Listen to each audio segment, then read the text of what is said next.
Welcome to Sky Talks. Let's get a little unhinged and talk about everything. I'm your host, Jessa Sky. Welcome to this podcast where healing and humor collide. Let's go! Whoa!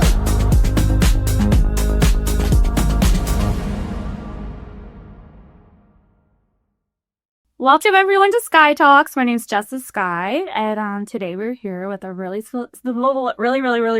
special guest. Her name is Janelle. Can I say your last name? Oh, yeah. Janelle Ropo. I'm going to let her explain how we met, but she's definitely vital in my whole recovery journey. We met probably over 3 years ago now, I think.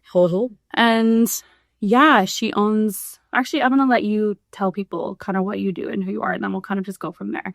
But everyone, Janelle Ropo, and we're going to jump into a lot of probably trigger warning topics, maybe not, but mostly about sobriety, addiction, mental health, and then kind of just see how crazy we are. But I'm just very grateful for her, and I'm very grateful she exists. And yeah, she's someone I definitely rely on still to this day. Maybe not as much, but Not quite as much. not as much. But just when it's catastrophic for a stage event. Like, help me! Right? Emotionally catastrophic, or worse, when it's elation that you don't know what to do with. Like, it's going so good, I don't know what to do. That's very true. That's actually, it's so weird how that is a thing. It's still a thing when I'm like, oh, I feel calm. Yeah. Feel nice. Now I need to wreck it. I'm like, what the fuck's... It's such a... Right? I need to go blow up something. And it might not be my life outwardly anymore. It's just more internally. But yeah, that serenity kind of goes away. But anyways, who are you? So I'm Janelle Ropo, and I'm the manager of Her House Sober Living for Women. Yes. Where is that? Here in Edmonton, Alberta, where we are right now currently. I've been managing there for 4+ going on 5 years this year, working with women in the early parts of their recovery journey. So basically what happens is most women go into a detox, a mental health facility or treatment center, something like that. I get the information about where there's opportunities for them to live, post-treatment options. And I'm one of those options for women to choose where they get to live after recovery. I house women, 6, 8, and 14 women per house. Over the days. Yeah. It's, to say the least, it's a very challenging but highly rewarding position. Yeah. I get to watch a lot of women, grow into beautiful women they were meant to be in the first place. Just growing into ourselves. Or there's anything advice I always try to give women is that, like, just be kind to yourself and It's just hard. stay learning. Yeah. Stay learning. Yeah. Like, as soon as we stop learning and get stagnant, the devil's hands or the idle hands or the devil's handiwork, as my grandfather used to tell me all the time. So, keeping that consistency of a healthy routine and all of that is basically what I encourage and teach women in a housing environment, how to rebuild a life worth living. Yeah, and for so many, there was never a life worth living, which I think is so interesting because people are like, oh yeah, like, but if you've never even had that, like, I think can be a positive thing. Obviously, like, I had no awareness, like, life for what the problem was prior to coming to you. I realized it right before coming to you. Yeah, before getting into the house, which I was just thinking about that. Also, to mention, as someone who's been in 8 treatment centers, like 8 detoxes, was institutionalized for 2.5 years at, like, BC. So where else did I go? Victoria. I went to Calgary. It was everywhere, basically, just being thrown back in because my parents had no idea what to do with me. Yeah. And I was shocked too, which I'm happy we're doing this podcast because I didn't even know sober living existed. And let me tell you, I looked over the years. Yeah. And there was one that was like a Christian one, and that's kind of when COVID was happening. So I was locked in an apartment for 3 weeks with just a Bible. And like, I went fucking insane. Like, I was like, oh my gosh. But then I ended up leaving there because I wasn't ready. And I guess maybe we could touch on that. Like, wasn't ready, what that kind of looked like for you, what that looked like for me.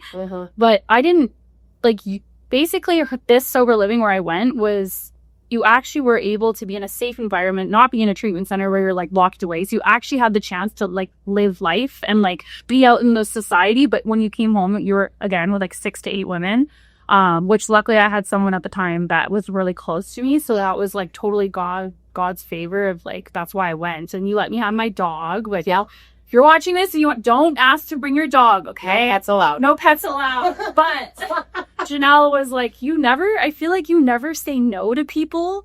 And I admire that about you, because as people that maybe are watching that aren't in addiction, or, you know, we all have our things. I just say, you have this grace to you. And I'm like, how does this woman do that? Like, you know, and then again, like the whole principles of like the program and of being Christian. Yeah. But like, has there ever been a time where you just had to tell someone no? Like, or like, can you kind of, because I feel like there has not been a time, but again, I haven't been there in so long, but I'm like, how does this woman do this? Like, it's challenging.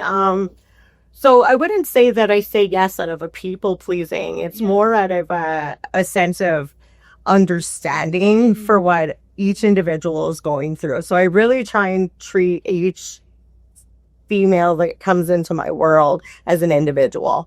Yeah. Right? And kind of not personalizing it, I guess you could say. Right. Like, it's not just like this is the box and this is what you have to live life. Like, I think that society does that enough for us, that I don't need to do that for women that are just trying to find their way in life and find a sense of personal peace. And I don't know what that looks like for each woman. Like, that's what I've learned, is that I don't get to decide. And so it's not my decision to make for other women. And so, like, what means the world to you and brings value, and you have the morals in your life, is different than the next lady that walks through the door, based on the fact that your upbringing, where you come from, who your parents are, what your environmental experiences have looked like. Each one of us have walked into hell, and I speak it. You know, my addiction definitely took me to hell. Do I say I've met the devil? I do. I believe in God today, simply because I have met the devil, like, with my addiction. And I do believe that at the bottom, many of us meet our end, right? And when we're finally at the end of ourselves, is where we're able to have an opportunity to build something new.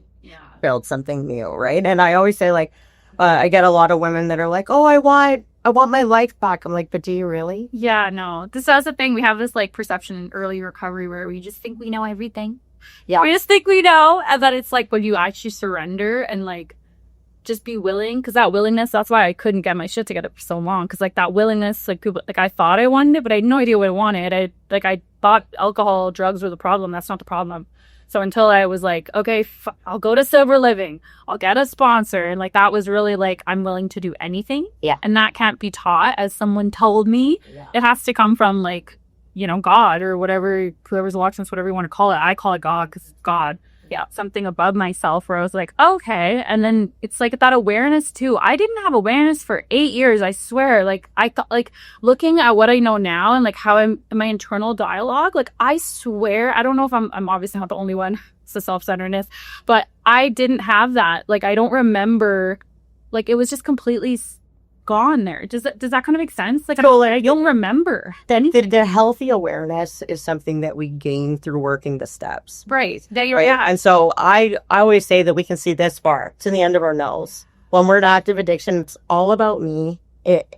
And everything around me is a fixture of me. Right. So it's either I blame you, or I lift you up, or I'm like love or blow. Yeah, like there was like this black and white, gray. There's no gray zones. It was just like everything was just. It's so weird. I don't even know the words. I know it's weird to reflect back on, because I'm like, hey, what?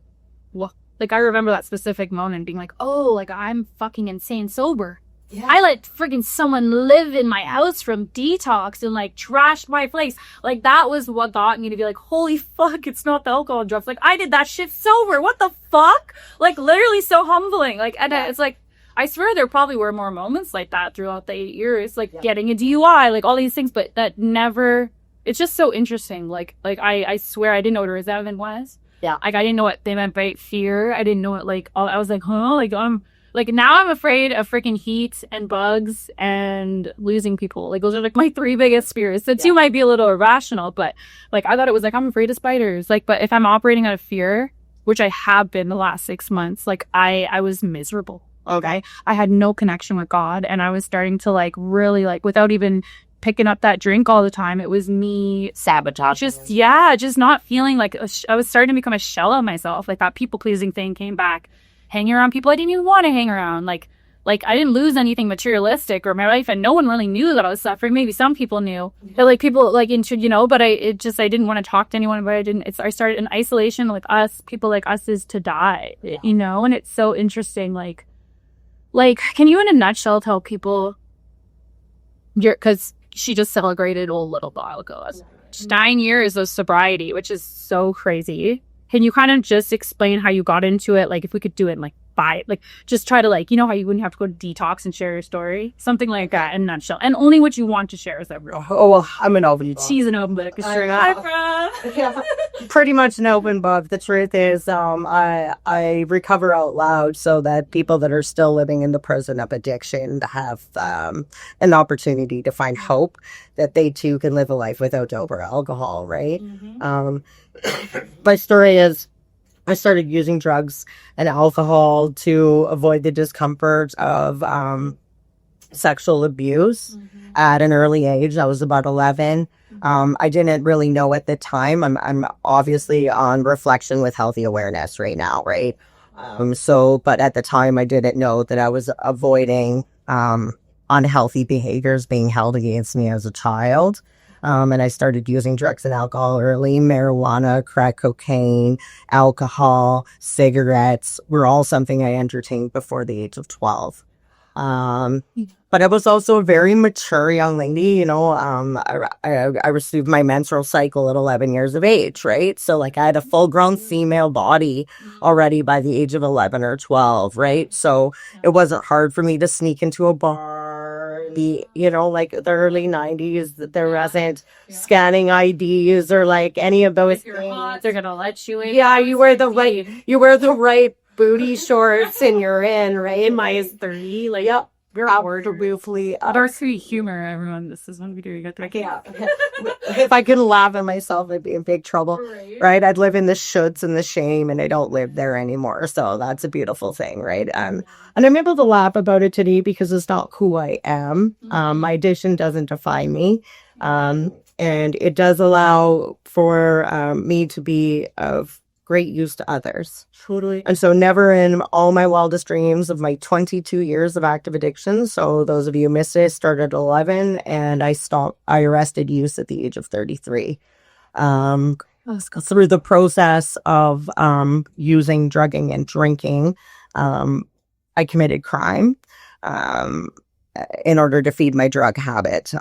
Towards the end, my drug of choice was crack cocaine. It was very expensive, and I could use large amounts of it in short periods of time. I became very volatile, very violent, very toxic to everyone around me. I actually have a poem I wrote about being like that there was an evil serpent living within, like that was just craving the drugs and the alcohol, and I had no control over this serpent that lived within. And at the end of it, I came to the end of myself. I was suicidal. My drugs and alcohol brought me to a suicidal place. I had criminal charges. I was terrified. Talk about living in fear. I didn't know that I was living in a loop of fear, but I was definitely living in a loop of fear. Yeah. And it perpetuated the use to the point that I became suicidal. I did not start my journey in a detox center. I started my journey in a mental health facility. I started out at a hospital and in psychiatric care. And from psychiatric care, I went into a treatment facility. From a treatment facility, I went into a women's trauma program. And from the women's trauma program, I was coming up on 6 months of sobriety at the time. Which is a crazy, it was 3 and a half. Use that. So for that long, for me to be 6 months sober after 22 years of pretty much daily use, of some type of substance to take the edge off. I was coming up on 6 months sober, but I was still living in fear and not sharing my truth. And that ultimately led to Were you aware you weren't sharing your truth? Oh, 100%. I was protecting the things that I felt would make people not want to be around me or not like me or whatever. The people pleasing quality is all the shame. And so I finally met these people in a 12-step room that made me feel welcome, and I felt part of for like the first time in my life. And I didn't want to ruin that. And so I didn't want to share everything. You're like, I'm going to keep everything. Right. And then there's these steps that they tell you to take. And number 4 tells me to get telling the truth about everything to at least one person. And I couldn't even find one person to get honest with. And ultimately that led to me relapsing. Yeah. I'm so grateful though that I was a keener in early recovery. I went to all the meetings. I went to all the literature studies. I did everything that I could to fill the knowledge portion of my brain. Right. Yeah. And then one of the pieces of literature tells us that knowledge alone can't relieve us of our disease of addiction and alcoholism. And I was just like, well, geez, like that's not going to work then.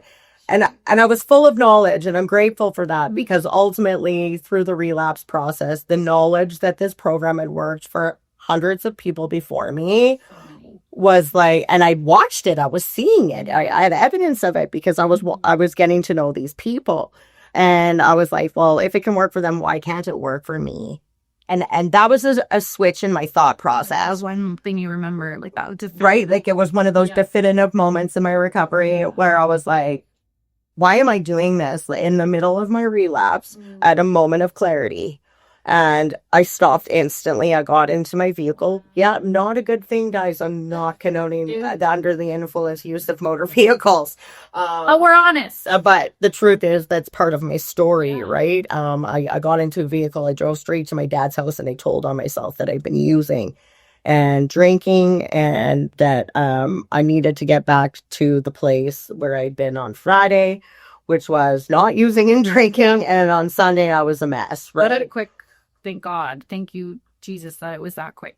It was just so fast. And I'm so blessed that it was that quick. Mm-hmm. And it happened so fast, like from one sip to like committing fraud 3 days later. Like I was amazing how fast I spiraled. Yeah. And it scared me enough to throw me right back into a 12-step fellowship. It's like a healthy fear. Yeah. It was the best the best fear I had ever experienced, because it threw me right back into the rooms of 12-step fellowships and the people that understood the way my alcoholic, drug addict mind worked. Mm-hmm. And when I finally got honest, I couldn't believe all the support that I had. Like if I'd just done it in the first place, I was so scared. Do you think they kind of knew you were kind of bullshitting a little bit with some things looking back? Because I know, like, for example, when we explain how like we met or whatever, like people around you see everything. They all see your bullshit before you do. Yeah. And then it's like, you're like only trying to lie to yourself, really. Right. And it's like, I see it sometimes still, like even like I can catch myself. I'm like, oh wait, no, that's not right. Like at least thank God for that awareness today. Like that never left me. Mm-hmm. But me, like for example, me trying to say I wasn't in pain, or like me trying, but like I'm pretty, like, that's why I started isolating such a small circle, like, where I didn't have to explain myself. Because had I been, let's say, around you, to be like, what are you doing? Like, you would know. Yeah. Right? You know, it's just like, yo. So, yeah, healthy, call it out. It's with love. It's with love. It's saved by life. But, like, do you think people in the room, like, had they ever commented being like, oh, like, you know, like... So there was actually like 3 older members that said I was on fire. That's what they called the people that come in, like just really wanting it. Yeah, right? Yeah. And they said I was on fire, but they could tell I was holding back. Right. And one member now, so funny. He's the person who taught me I'm an alcoholic. Right. Because it was when I came into recovery, I would not identify as an alcoholic. Yeah. I identified 100% as a drug addict. I had no problem telling you I had a problem with drugs, and drugs were a problem in my life. But I had this preconceived notion that alcohol wasn't a problem. That's and that it wasn't the same as drugs. And it wasn't until this old man came up to me and he was like, so did you know that the bruise bone's connected to the blow bone, blow bone's connected to the crack bone? I was like, what? And like, your childhood self that's just thinking about like the dancing song about how the bones are connected. Gay apple town is like the tibia is next, according to my text. Right, a dance sign next to the oh my god, booze leads to cocaine every time for me. Maybe I'm an alcoholic, and It's really and so, you know, when I looked up the definition of alcoholic and alcoholism, I wasn't able to lie to myself anymore. I had too much recovery time under my belt, which is a plus, that I wasn't able to lie anymore. And this old timer just called me out, telling me, like, you know, basically by choice, I never went out and thought that alcohol was my problem because it always led me to drugs. Did it always start? But did it start with alcohol every single time? Yeah. You're like when you were like using crack cocaine, for example, for like all the like what you had just mentioned, was that always started by alcohol, or did you just start doing that? So I did get to a point where I was a dry user. I no longer drank and I just drugged. There was been there too. Yeah. The money needed to go to the drugs. Yeah. That was my biggest concern. Water was free. Water was free. The other shit wasn't, okay? And that's the truth. You know, that's what it comes down to. It's so sad, but the truth is, like, I couldn't even afford a Slurpee the next day after the way I used, right? Cocaine's like, I personally never done that. I mean, obviously, cocaine, snorting, it was my thing. Like, I was way too prideful. Like, I've seen people doing IV meth and IV fentanyl. Oh, yes, I have. But yeah. But that's like, so for my educational people watching, crack cocaine is when you get cocaine, but it's hard. And then you smoke it. You smoke it, or do you have to like spoon it? What is like that? So cocaine can be cooked into crack. And that is when you then use this. Oh, that's okay. For educational purposes. Crack cocaine is what? It's hard. It comes hard. So you smoke it. Yeah, you smoke. Okay, don't smoke it. Okay, yeah, that makes sense. I'm just picturing like an intervention episode right now. That's actually so funny how I used to never be able to, like, I always watched those like as a kid. Yeah. And then like when I was like in recovery, I would like watch those and I was like, oh, like I'm just, because you're in a good place and right. And then when you're not in a really good place, you don't want to watch that shit because you're like, like so sad, denial with yourself or whatever the fucking case is. It's so crazy. Oh my god. Well, I think you hit on the topic that, like, a couple of times how the problem has never been the drugs or the alcohol. The problem always lived in me. 100%.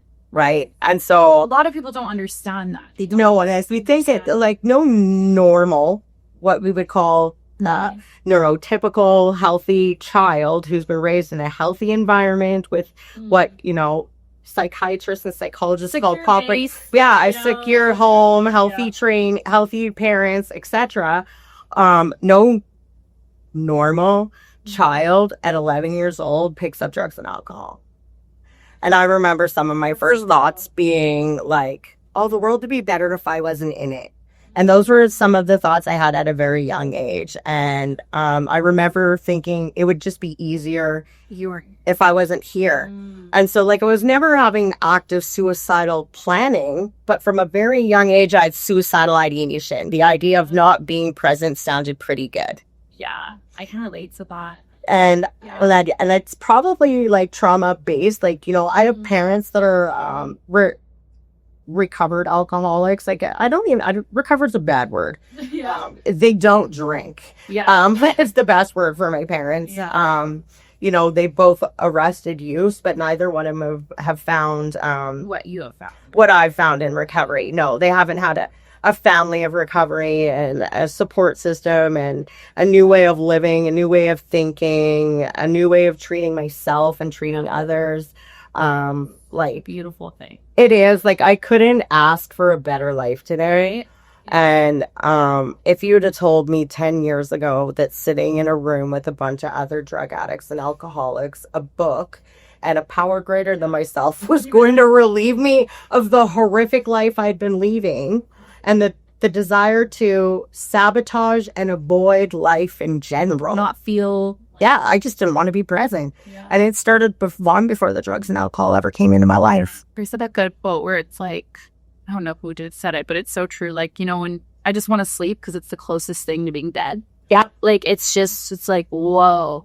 Like, a lot of people I feel like just coast through life, and I don't know. I find that such a weird, like the normies, when you're talking about normies, I'm like, I wish, so many people say this, I wish they'd had like a room that they could go to and like do the 12 steps, but like, yet it took us life or death how many fucking times to be like, okay, maybe I'll try it. I'll just go try my way. Like, we're stubborn people. When I say we're stubborn, it's crazy. But I also think it was the inability and like there's many people like that we've talked about behind the scenes that really I don't think they have the capacity to be honest with themselves ever. And so that's why it's so important in our literature. It's like the capacity to be honest. It's like, but we get to a place where we can't even distinguish like what's or what's not. Yes, like it's such a fucked up thing. But also I find I had to stop being a victim to like get better, which I stand on that firmly. Like that's like one of my biggest, like, I don't know if it'd be a value, but like even throughout the last, like not being bad, like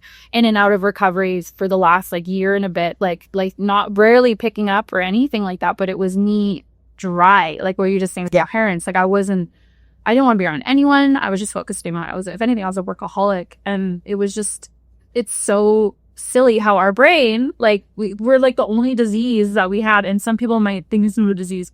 Fuck you. Like, I hope you don't ever have to find out. Not fuck you. Sorry, that wasn't right. But it's like I just feel like it's one of those topics until you've actually experienced it either as a parent or family member of a loved one in addiction, or you personally are in addiction. I don't think that you have the right to speak. Yeah, 100%. That's kind of how I feel about the topic. And I, because I don't get to talk about what it's like to experience cancer and cancer treatments. Right. Like, I don't get to tell them how to be sick or how not to be sick or how to recover or how to take care of themselves or what is of value to them now. Totally. I don't get to decide. I have a disease similar to theirs. Mine's chronic, fatal, and it is never leaving me. And it'll be one that tells us we don't have one. What?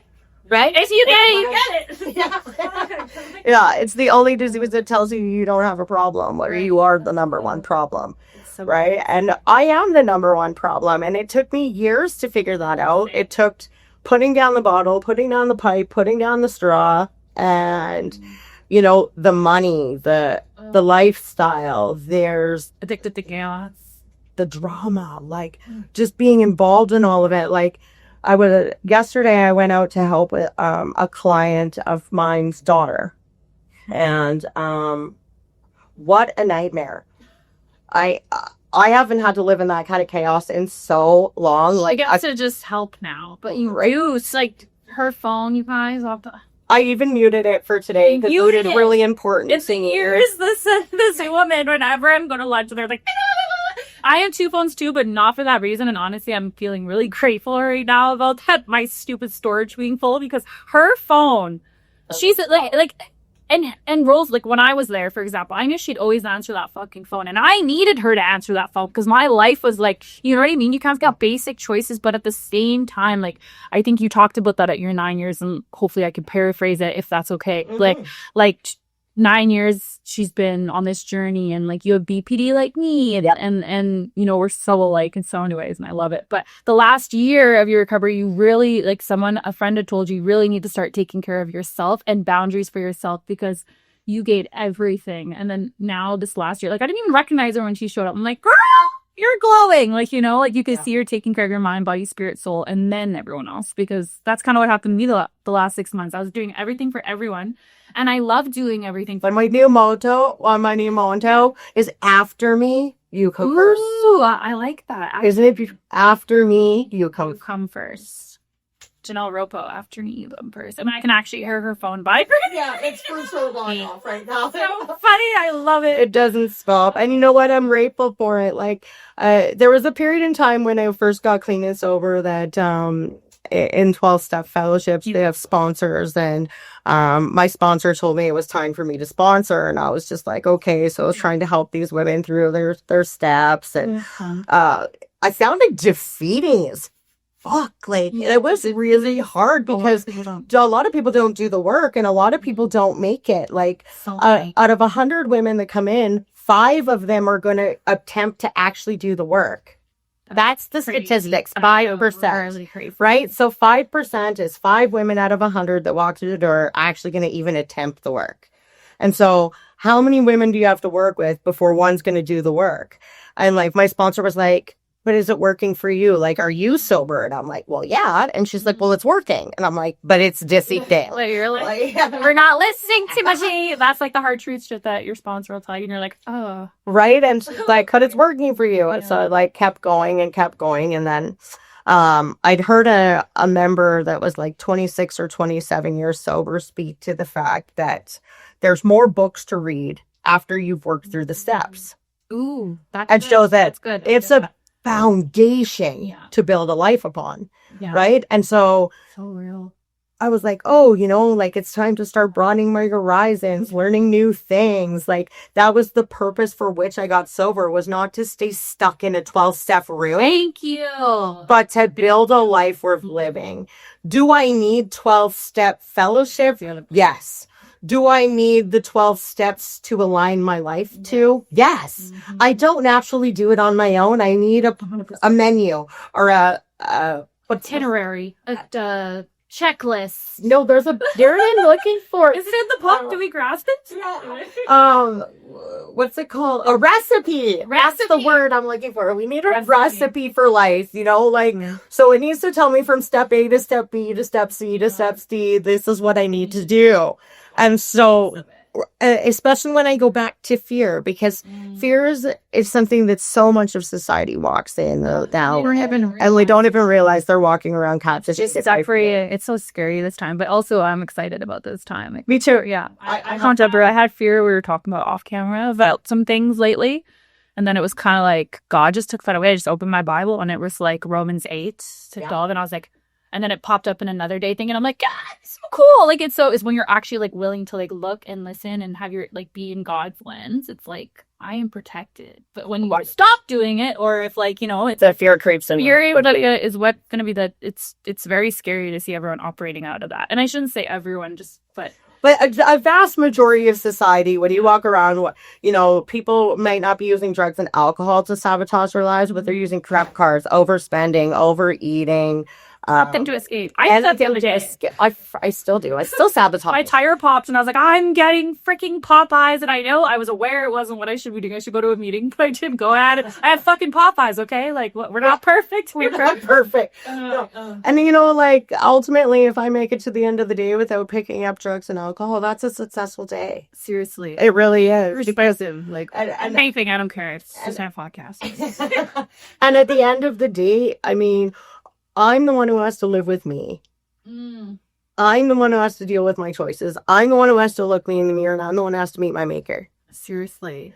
Right? And so the people pleasing, the walking around in fear, then you start to like hate I shouldn't say I hate that word, but I started just slowly like be not enjoying life at all. Like I was like just waiting, like eat for my next gig, just my next show or for my next thing, and then that didn't even like unless it was a big quiz, it just wasn't. It was like I was like sad and pissed off and irritable, restless, discontent. I was like not happy at all. I had no joy, no serenity at all, like because I wasn't doing it right. It's just so interesting, like, and you have to live with yourself, right? And like doing it, like I think what happens to a lot of people and why they fall out of recovery is they live only in recovery. Yes. And so part of one of the things that I do in the house now, since you're not a client and then a bit I have girls, they have to volunteer as part of their program for living in the house now. Good. It's not a huge requirement. It's 4 hours a week. I'm like, even if you work full time, you can find 4 hours and then outside to get, and it has to be out. It's not service.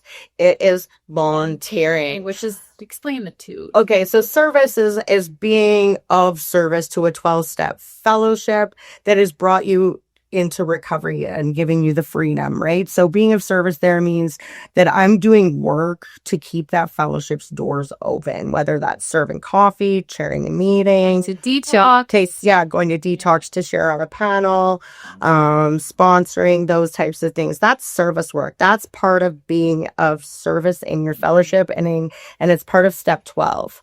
Right? Step 12 says that I'm going to go out and take everything I know and I'm going to share it with others. And so that's the step 12 work. That's a responsibility of your pro. And if you don't do it, I'll tell you.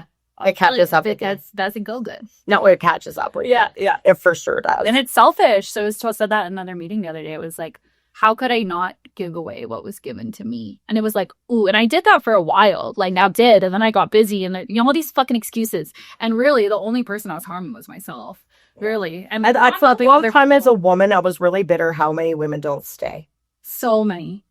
Like, they get a man, they get a recovery, they get their house. And you know what? Do I believe they need a long-term 12-step fellowship?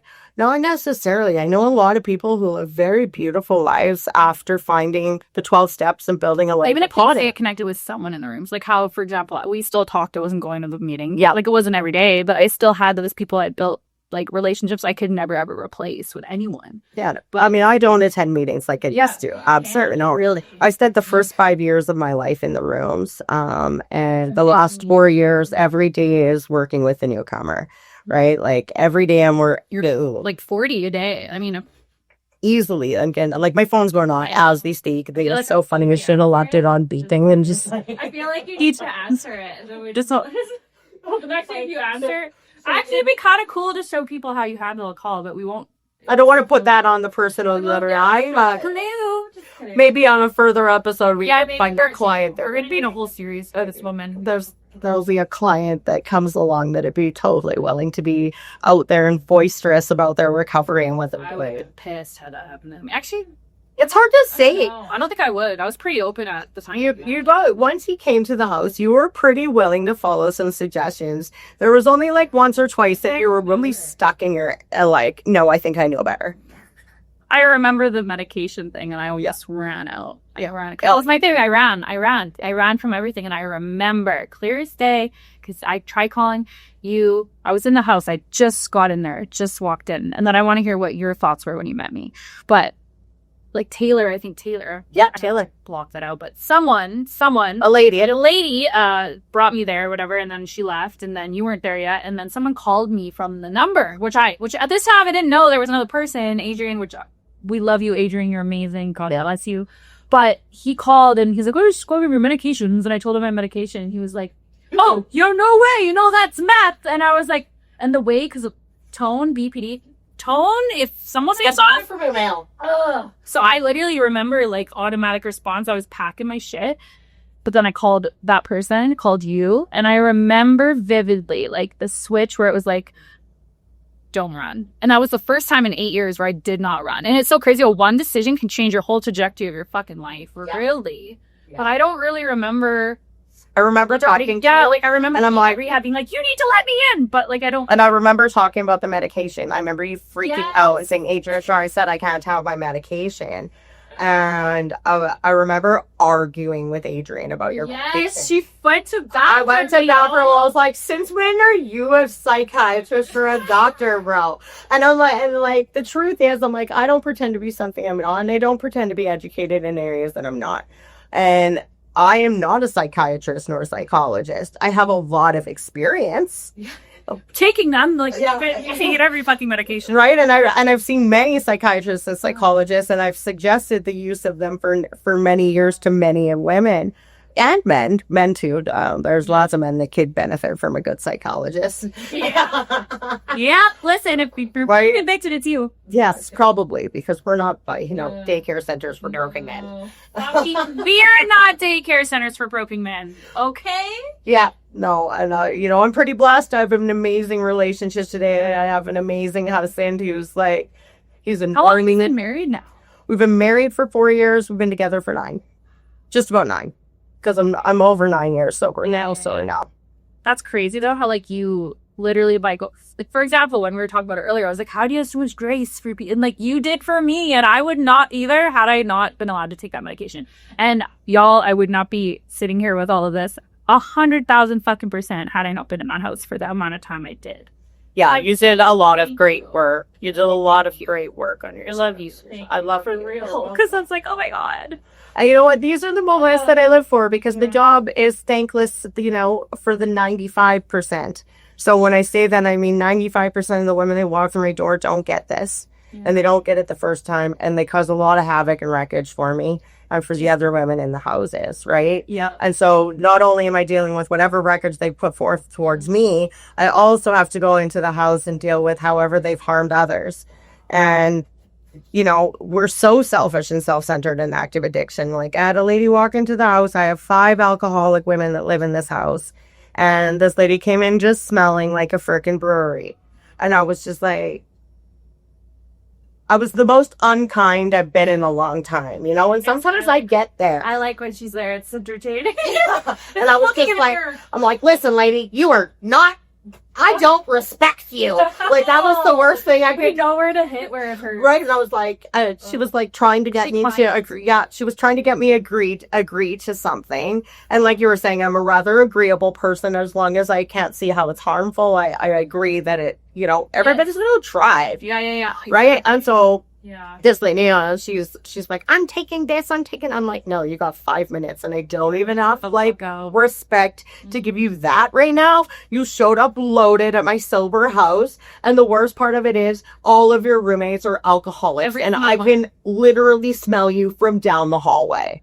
Oh, and then trying to like lie, like trying to be like I remember like being there, and like there's been other treatment centers I've been in where, like, even the one where I found Christ in 2019, I had 5.5 months, and they moved me to the second house. And I've shared this openly online, and this was something like the Yets that I never thought I would get there, but I ended up drinking, and the conviction, because we used to have like group therapy, and we'd sit, and then the owner would be like, I sense a spirit of pride, a spirit of deceit, or whatever, and then it would open the floor. Yeah. And I was so full of fear because I had found Christ, but I hadn't found the 12-step rooms. Yeah. So it was like I was relying on that, but I had no idea about alcoholism, drug addiction. Like, I had no idea about that.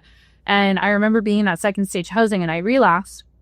And then I remember literally drinking Listerine. I drank Listerine, and I remember it making me so sick, but it was the lie that I told myself that, like, oh, like, I could just say, like, it's almost like I did it so I could say, oh, it was Listerine. Like, I accidentally swallowed some. Like, the depths of boys in there. And I ended up just packing up, telling my parents I was ready to leave, and I'm sober almost 6 months. Get the fuck out of here. And I ran. I ran away, you know? And it's like crazy. I still have multiple like close friends that are from there. Mm-hmm. And so like I'm close with them, but I never even really gone there and told them, like, and didn't feel the need to be, hey, by the way, like, you know, like I did that. But it's like it's crazy. So had I done that where like with you, like, and I remember that feeling. And I guess that's why like they say like our experience can always benefit others, right? Yeah. Because had I not gone through that there, I did it where, like, with you, I would have ran and never came back. And and then I don't know if I'd be here. So it's, like, interesting because, like, people would, like, that girl kept coming in just being all wasted. Yeah. And, like, but I've been there. We've all been there. You know what I mean? And when I'm sitting and thinking about it and in a space where I could, like, collect my thoughts with you, I'm like, oh, yeah, there's the grace.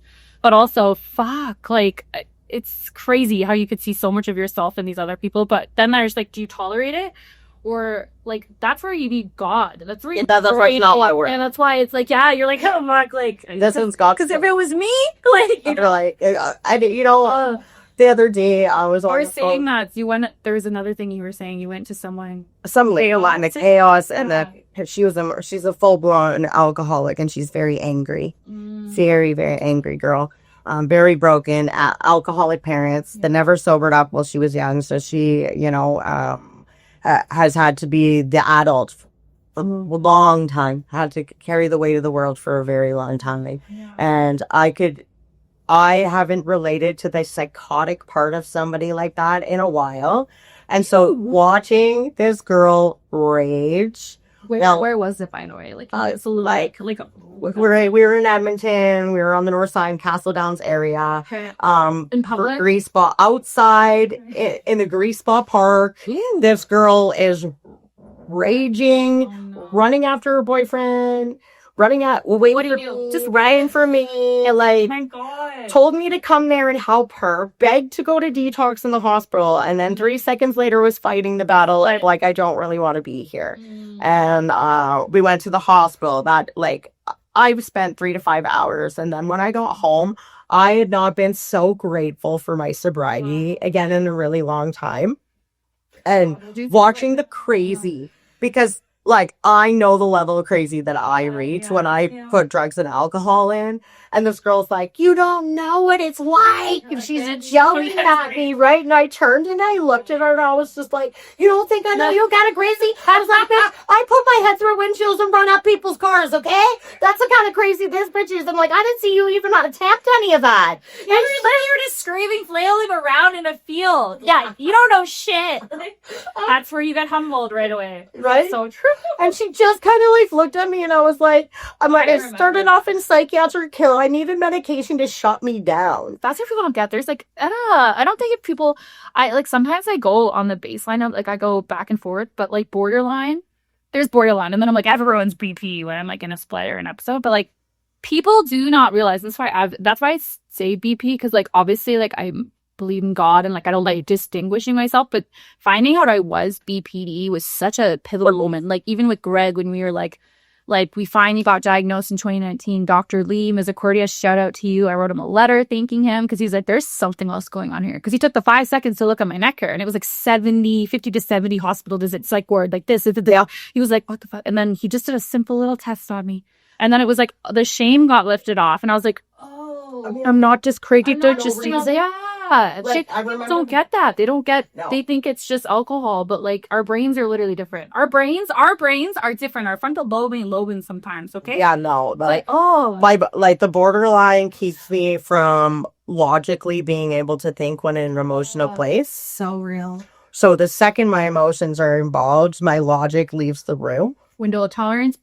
Right, none. Oh, it's gone. It's gone. And then the roller coaster begins, and I don't even need drugs or alcohol for that. That's right? how I've been feeling the last 6 months. And so, what I know though about my BPD is about my dialogue. My inner dialogue is so important. My circle is so important because it needs to be lifting me up. Touch on that, because that's why I have no friends by choice. Like, really, truly, people are so toxic. Yeah. I mean, I found a lot of wonderful people through the 12-step fellowships who've actually done the work. Yeah. And I've watched the way it plays out in their life. And it's not something that happens in the first year or 2 years. Like, I wish I could give you guys this like beautiful sense of hope that like you just get like, whoa, everyone just in 2 years you just perfect. No, I'm 9.5 years still struggling. Yeah, stay like on life's terms, right? And like I've just learned to ride the roller coaster of life without allowing my emotions to be a roller coaster too. Emotions, like, they're lies a lot of the time too, right? And like, I remember not being able to make choices because of my emotions. I was a slave to them. Like, so now it's like, when like the routine thing you're talking about, I said this in a meeting the other day. I was like, I remember being like, if it's up to me to get sober, I'm fucked. I'm fucked. I'm gonna die. I tried for 8 years. Like, look at me. Like, and I really was trying. Which is kind of this why I try to tell like the newcomer and like, or anyone. I'm like, it's just, you just got to keep going, like one day at a time. Like, seriously, one day at a time. I hated hearing that, but it's like, now I know like that, and it's so important. And the people you surround yourself. Well, I clean dates in 2016. I started trying to get clean in 2010. So it took me 6 years. Of trying. I genuinely wanted to not be fucked up anymore. Yeah. I genuinely wanted like some type of peace and serenity in my life. I didn't know that that's what I was seeking. Yes. But I was definitely looking to no longer be doing what I was doing. I just didn't know the way out. And because of the BPD, were you diagnosed? Yes. Okay. And Misericordia Hospital. Oh my God! Misericordia, sponsor us. Right. That my diagnosis came out of the Misericordia. They're the ones who formed me and kept me. And I'm so grateful, so grateful. Because it was the start of my journey, and it was the first time somebody actually heard me. Oh, like, I actually want to die more than I want to carry on, and I don't have an active plan. No. But that doesn't mean that this is okay to live with. Thank God they listened. And I remember standing there last night, actually, at the hospital with this young lady saying that. Same one? Yeah. No, actually, I went to Grey Nuns. I went to Grey Nuns. Yeah. But I was standing there with this lady, and I'm like, just because she doesn't have an active plan to kill herself doesn't mean it's not the most horrible way for a person to live, is in the suffering of not wanting to be present. For being you were there to advocate. Yeah. And so many people don't get that. No. And or don't not advocate for themselves. Like, I took hand sanitizer off the wall in front of my dad because they didn't believe me. I'm like, seriously? And like, that was like when healthcare was good. Now I can't even imagine what it's like. Like, you even take an ambulance as a no, you're still waiting there for like 8 hours. Yeah. It's so fucking sad. Like, people can't get a psychiatrist. Like, those are the things I'm like, thank you that happened when it did. But it shouldn't be that way. Like, you shouldn't have to, exactly. You shouldn't, like, why does it have to be like me slitting my like wrist? Like, probably gonna censor that. But it's like, it's so fucking. But the truth is, even that today won't get you through the door. It won't even get you heard by a psychiatrist half the time. If you don't go to the right emergency room, you are right time with the right. You're not going to get a psychiatrist on shift. Like, and it's crazy.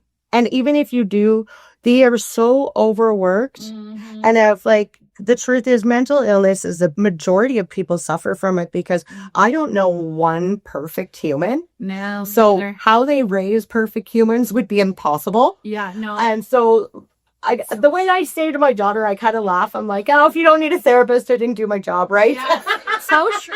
As a parent, right? Like, I mean, I'm human, I'm flawed, I do the best that I can, I act out of love, I seek God for guidance. We're all different. Like, just because it's your daughter doesn't mean that you know exactly how to approach a situation. Like, you know what I mean? Like, it's so I don't know. It's the fucking system, the mental health system is really... It's very broken. There's a lot of gaps. Yeah. That's the best. Not enough wilderness, and then someone's already, like, you know, like, it takes... Like, it shouldn't take you... I think it's like last time I checked, even when I was like... Well, it's easier to get dope than it is to get a doctor. So, statistics, 5% for a reason. Yeah. Like, I go walk down the street and they'll offer me, like, whatever it is I'm looking for, but I can't get a proper prescription from a psychiatrist. Yes, and you don't have the right script at the right... Oh, we can't extend it, or we can't this, and it's like, I don't know about you, but if I'm not on my meds, and like...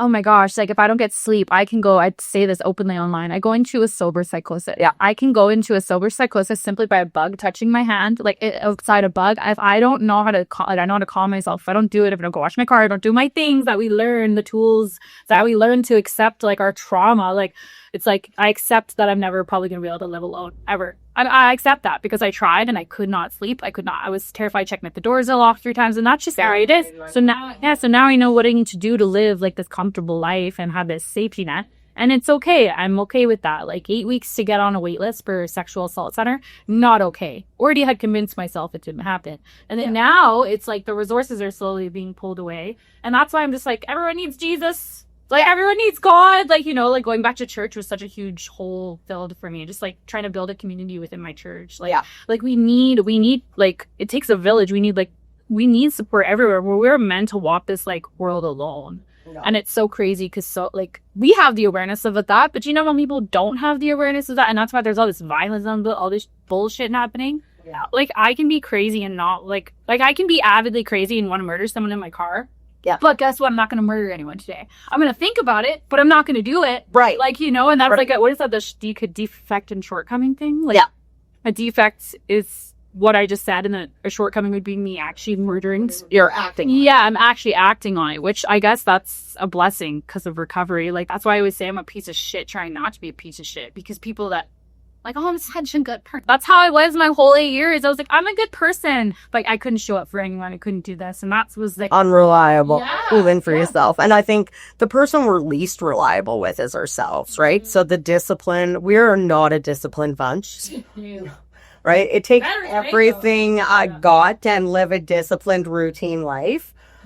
Given what I do for a living, having a routine's almost unrealistic at this point. I've given up the idea. Okay. Is there actually a time now, I guess, in the last year where you talked about, like, really, like, what was the thing again? I'm going to clip that as a reel, when you're like, after me, you come first. After me, you come first. Love that. I'm going to tattoo. I don't have a tattoo. Mm-hmm.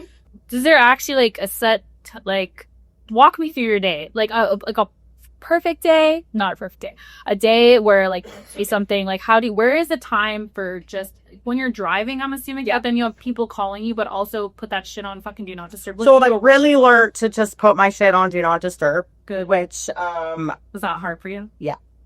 Did you feel like a lot of guilt and shit? Shame. Guilt and shame, because, like, these women rely on me. Like you said yourself, I need you to answer that call when I'm calling, right? But also now, when you did it, I called someone else, and then they didn't answer, but then I talked to a stranger at the dog park, because I was willing. I was, that's how the program should be. It's how, instead of being like, you fucking, like, that's, but again, you deal with a lot of women at that stage where that could be like, when makes or breaks. Makes or breaks. Yeah, that's a lot of, and so it's a lot of weight to carry sometimes, but then I try and remind myself that, like, I'm not God.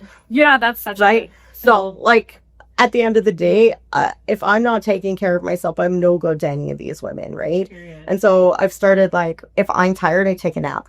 I turn off my phone. God. And you can tell. Like, if I'm starting to feel burnt out or, like, not burnt out, stressed and agitated, I'm like, okay, I'm either going to go golf or I'm going to go to the gym or transition into this.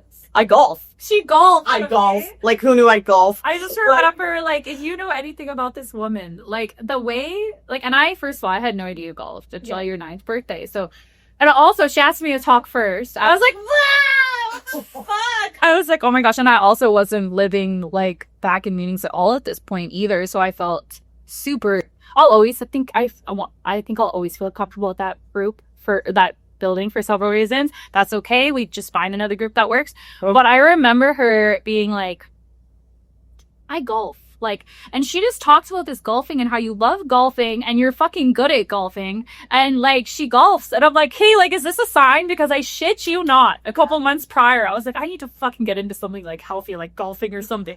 Like, literally every like, boring or, like, like, you would assume people, like, peaceful unless they're drunk, which people like sit on that, like, they're just getting wasted. But people that are like, I'm gonna go golf, I'm gonna go shoot some holes, 9 holes or whatever, like, they look like it's like the people that are running at 6 a.m. when I wanted to die and I was coming off a bender. But, like, explain golfing, especially for women, because I actually want to try it, but I'm like, what do you do? How did you start that? Was it, who got you into it? Okay, go Eric. We love Eric. Yeah, Eric was amazing. So it started that, well, we were both turning 40, right? And, like, just over 40, going into our mid 40s. The empty nest. Yeah, the kids are in their 20s, and it's like, we have a little bit more money, but not a ton. Yeah. Like, we're not rich, but we got a couple bucks in the bank from check to check. We're not living by, like, paycheck to paycheck or anything. Praise the Lord. And, my husband wanted when we first got together. And I moved in with him. My car broke down. He went and bought me a new car, bought himself a truck. And then we got this crazy gas bill in the middle of winter, and it was like $890 living in Greaseball in one of their old army base houses in there. And they cut off our heat in the middle of winter. And so Eric went and pawned his golf clubs, all his things, so he could make this $800 payment to get the gas thing turned on. And so, if he was willing to, he would. Right, if he was willing to, he would, and he just did. Like, I didn't ask him to, like, he just did, And I remember standing there going, like, what are all the things that he's given up? Wow. Like, what are all those things? Over the years. And I'm like, we're finally in a place that we can, like, replenish and do things like that, right? That's a really so I was like, well, do you want new golf clubs? And he was like, all right. Was eyes just like, yeah. He was like, Golf Town? Like, let's go, right? And so we went off to Golf Town, and I was helping Steve start A-Pillars. Yeah. And so he was... Is it up and running now? Yeah. Good. Oh, it's big. Good. Big. It's a recovery thing, right? Yeah, we're about to work out sober led. That's good. And so I was helping Steve get A-Pillars up and running because I don't believe that there's competition in recovery. No. I believe that there's so many people suffering that the more bets are, the better. Yeah. And I'm 100% in support of all of the companies out there trying to help people in recovery. Yeah. And I was helping Steve with that. I was the only woman that was around that could really help these women who moved in at the time. So I was making a little extra money on top of the working for her house, right? Yeah. So I had, like, this little surplus in the bank that, like, my husband didn't even know I had, right? And so I took him to Golf Town, and I like spoiled him from, like, $2,500 golf club. Probably like a kid. Oh my God, he was just stoked, right? And, like, I bought him a fancy driver, like, over and above the one that came with it, like, all the things, right? And he was like, you really might like golf. And I was like, probably not. Mindedness. Right? I was like, probably not. I'm like, but he was sort of going through like this. I could see he was going through like a crisis. He needed something of his own, and that like made him feel good about himself and like not feel his age. And something, he's always been very good at golf. He played golf in junior high and high school, and he was a professional golfer as like a pro team in his younger years. And so I was like, it's something that, just go release, go. So you didn't want to be a part of it because you wanted it to be for him, is kind of was the time frame. Yeah. Right. Okay. And then he was like, no, I want this to be for us. Oh. And he was real cheesy about it. Of course, my husband's a cheeseball. We take Instagram pictures and shit. Yeah, and he was like, we can get little magic outfits. And like, it was so cute. And so I was like, I don't know. No. Right. And so I bought them for him in June for his birthday on Father's Day. June of last year. 2 years now. 2 years. Yeah, because it was just after my 40th birthday. And I decided at the end of August, it was our anniversary. And he took me to Golf Town and bought me golf clubs. So I'd been golfing twice with like rentals. And I was like, this is like, okay. Oh, we're like, it's whatever. Yeah, it's whatever. Because you didn't really know. I didn't know what's good or bad. I'm just like freaking swinging and hitting this miniature little ball across the back. Right? That's what's happened to me. I'm like, hey, I'm done. Yeah. I pretty much, I get it like 3 or 4 times. I'm like, I'm not perfect at this, so I quit. Yeah, pretty much. Sounds relatable. Right? And so I'm like, okay, I don't really want to do this. I'm not good at it. He was like, where are you getting you're not good at it? He was like, you're driving like 179 yards and you don't even know what you're doing. 179. I don't know what that means, but we're going to highlight that in like 179. And you don't even know what you're doing yet. Like, it's like the second or third time I've spun a freaking club in my life, right? Well, it's the BPD anger, I'm telling you. And so slowly I started watching, I started paying attention to other people on the golf course. Interesting. And I was like, okay, so not that bad. They're bad. I'm not that. Right? I'm like, wow, I'm not that bad. Accurate. And then I'm like, as I just started to it's a workout too. It's a gentle workout. Like, it's not overly exertive. If you walk the course, it's a great walk. 5 to 6 kilometers, the average course is. Right? So it's not terrible. And you're not walking in all at once or real speeding. You're stopping. You stop, you shoot, you walk to your next ball, blah, blah, blah. You shoot from there or whatever, right? But I'm thinking I double bogey on a regular and I bogey. Okay, so that's like one shot. That's one shot over par. And par is where you get it in the hole or the distance. Okay, so par 3 means in 3 shots I should get it in the hole. Okay. That's for a avid good golfer. And I'm doing 4-5. Okay, right at the beginning. Yeah. Okay. And so so now you're a pro. And I can imagine. So no, I've realized I'm just a bogey, double bogey kind of golfer. Okay. And I'm completely okay with that. I'm not going out of my way to get better and taking all of these courses and learning how to be a better golfer. I just go out because it gets me outside, gets me in the sun and in the in your partner together. Yep. Do you do it with other people now? Yeah, Bailey golfs. Oh, me, Bailey. We got Bailey golfing. We bought her in his golf clubs for her 21st birthday. Bailey when I'm older, man. Her daughter is something. She's a sweetheart. Freaking amazing. She's the best thing that I ever did. She's seriously such a gem.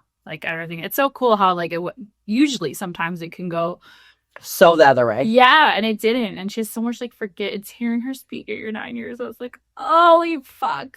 It's next year. It's gonna break. It's gonna be hard because I'm making her give me my medallions next year because I'm gonna film the whole. No, I'm just kidding. I can't film in there, but that's gonna be special. It's coming up soon. I feel it's already half a year. It happens so fast.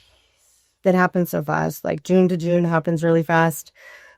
The last few years have gone by rather quickly. From 6 to 9 have gone by really fast for me the last 3 years. Yeah. It's going by really quick. It's almost October. Yeah, because I started the Harmony house and her house when I was 5 years sober. I took my 6-year cake working for the company. Adrian made me wear this tacky medallion that had a big 6. It was he made it. Of course he made it. I freaking Adrian, we love you. Made me wear it everywhere all day. He embarrassed me. He took me to all the recovery centers wearing it, everything. And then he was the person who made me take a cake at all the different fellowships. And I was just I remember you not wanting to. I remember actually when I came there, you were I'm actually gonna celebrate, I remember like your birthday somewhere or something, and because you didn't go to meetings just because of your job. It was like you can't really share openly when you're dealing with all of the people that you're in a position of power essentially, and like so you can't trust people. And I feel the same. Like it's like I don't share anything that I learn in a day about another person. No, that's not fair. They're gonna fucking spy on and probably go use. Right. They're not saying their name. And then secondly, when they're sitting in the meeting, when you feel it's like in my early recovery, an authoritative figure was something to fear. Which is for a lot of people. And so they still fear me and are intimidated by me. So if I'm sitting in their meeting, they don't share openly and honestly and get the benefit of the meeting either. It's harming them, really. Right. And so ultimately, like, I just don't get to be Janelle. Yeah. Or not until later when you move out and then you become Betsy. Right.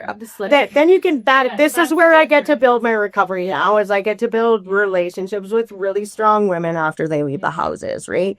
And like, you need to, like, you need that, like.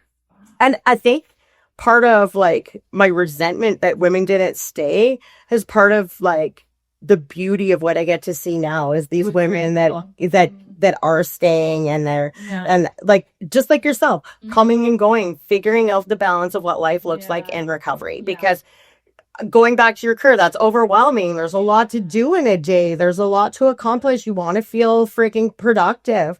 And if you're spending your whole day worrying about your recovery and not doing the things that you need to do to be disciplined for your career. And like, I remember going back to work the first time was so challenging to fit recovery back in.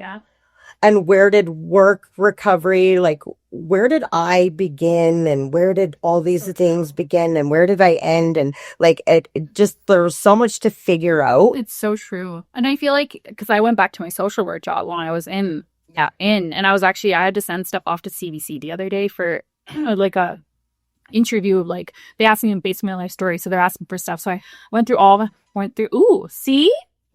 message. I had to go through all my photos essentially. So I was looking through all the social work things and I was like, oh, I fucking miss this. And then I remembered it was like going back living in that house. And I was like, this is so cool how I was able to slowly, because I wasn't allowed to go full time. I had to slowly like integrate myself back, which I'm so thankful for. That there's someone in a position of power that tells you no, because and then when you're willing, you actually listen. And then I guess now, like you said, the balance of recovery, because like, I had a resentment over the rooms being like, well, this room gave me a life. Like, I'm not supposed to always just be in this room. So like, luckily I get to do this and get to live my dream and all that kind of stuff. But then finding the balance of like, I was not okay with myself anymore because I didn't have that safety net. And I don't have a partner. I don't have kids. I love being alone. I love being alone till the right man that God brings me. But I didn't. So like the rooms now, even just being back from me, on and off for like since April. But like more avidly now, I feel like that's my safety net's back and like my serenity's back and my joy is back. And so when I go traveling, when I go like to Denver, Colorado, I'm going to look for a meeting. And like that was never a fucking thing at all. Like, because I always was traveling with my crew who are. And that's so funny that you say that because all the traveling I've done in recovery, until I became the manager of her house, I never actually sought out meetings in other communities. It's interesting. And now it's something I find so much joy in finding a meeting somewhere different. You go somewhere you don't know me.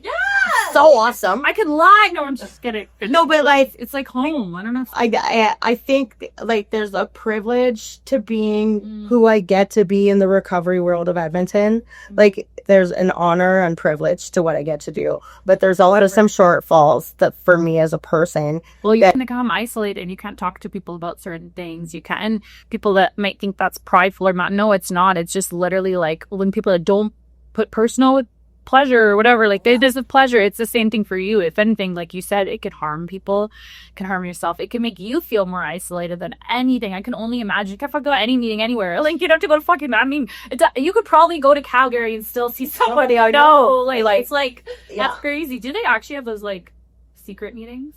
Like, No, like, not that I've been invited to. I know. There's such thing as a secret meeting for people like me invited me. like lawyers, doctors, Yeah. and shit or whatever. Like, Professionals. like, I don't think that's a thing. People, I think it's a rumor because No, because I think all meetings are like, anonymous. Yeah. Right? Like, isn't that the idea? that's supposed to be. But I mean, actually, But so we're sick people seeking wellness. Sick people seeking wellness. I love her and saying I'm still a very sick person, and people are like, look, and like that humility. I'm like, well, fuck. Well, yeah. You think if I don't think I'm sick, I'm sicker. than- Like, I'm sicker than sick. If I think like I got my shit don't stink, which is how it was for how we were, I should say, for so long. Yeah. And that's why we were fucked up even more because we didn't have that humility to like be like, I'm fucked. Like, No, like I couldn't admit to being my own problem, and everybody else was a problem. Like now, I can't even imagine I the know. blame. It's Like I so can't, weird. like you said, like the victim and the blame mentality is just not. It's not natural for me anymore. I'm It's so very blessed, Same. so blessed. It's not natural. Like I'm like, what is the solution? What did I do, and how can I change? What's my part? Yeah. Like, and sometimes you don't have a part, but then it's like, okay, well then what am I gonna do about it? Well, I'm not God. Take it. That's the best thing. Right, like learning to live in the solution, not the problem. Yes. Because like everywhere you look, there you guys have turned something into a problem, right? And so learning to live in this solution has really been a big part of my recovery, and like watching women like you grow in your recovery, grow your life. Like the whole purpose for which they have the houses opened is so that a woman can walk in the door and have a dream. Yeah. And a place to actually build that dream. Yeah. And like to learn the hard things, because like some of the most difficult things about early recovery is communication. And like if you can't communicate with the 6 bitches you live in, You learn real quick. said I mean bitches with love, Yeah, like we are with absolute crazy. love. Like I'm the anti-bitch club. My biggest fear, like one of the biggest fears before moving into your house was being alone. Like I said, locking the doors, blah, blah, blah, blah. Because something had happened to me, and we're not going to get into it, but something had happened. So I was so terrified. And I remember like literally my first night there sleeping. And then all of a sudden there was someone that came, a previous client who's actually now sober, I've heard, which is amazing. Come screaming into the backyard, fucking trying to get into the house. And like, thank God you're the bitches, because I wasn't alone. Yeah. So I was like, and then I was like, oh, it's kind of fun. Like, it's not really that bad. Like, cause I wasn't, and I was like, that's so fucking crazy how God will like, God, you can't make that shit up. That was like the one reason I was so. Didn't one of the old clients break into the basement while you lived there too? Yes. Like none of it, this stuff doesn't normally happen. Like this was definitely Jessa's God working to like help her learn to live with it. And that's why I can scream at people now, and I can say no, and I can, when I was trying to it's on TikTok, people are trying to human traffic me and this girl, and I was like, you don't want to fucking take me, man. I was like, I'm not going down without a fight. But me, prior to going into this house, I couldn't even. I remember saying no for the first time. I was 4.5, 5 months sober in the house, and I remember saying no it's like a life-changing moment, because as women, or for me, it was an automatic freeze response. So when something would happen, freeze, because that's what kept me safe as a kid. And then now it's like, boo, like I'm not scared to advocate for myself, especially against men. Mostly when it's people I care about, I'm still scared because I'm with BPD. If someone is upset with me that I really care about, I will spiral. So that's why I have a small circle. Like that's one of the reasons I need to have a small circle. But it's the longer you're sober, yes, the more that you have the healthy awareness through the BPD, the less it controls you. Yes, and I feel like it doesn't control me outwardly anymore. It's a blessing, because again, the sabotage, the impulsivity. Now I'm very like, people always say we're pulling a Jessa, and I'm like, what do you mean? Like when we need to get shit done, we're gonna pull Jessa.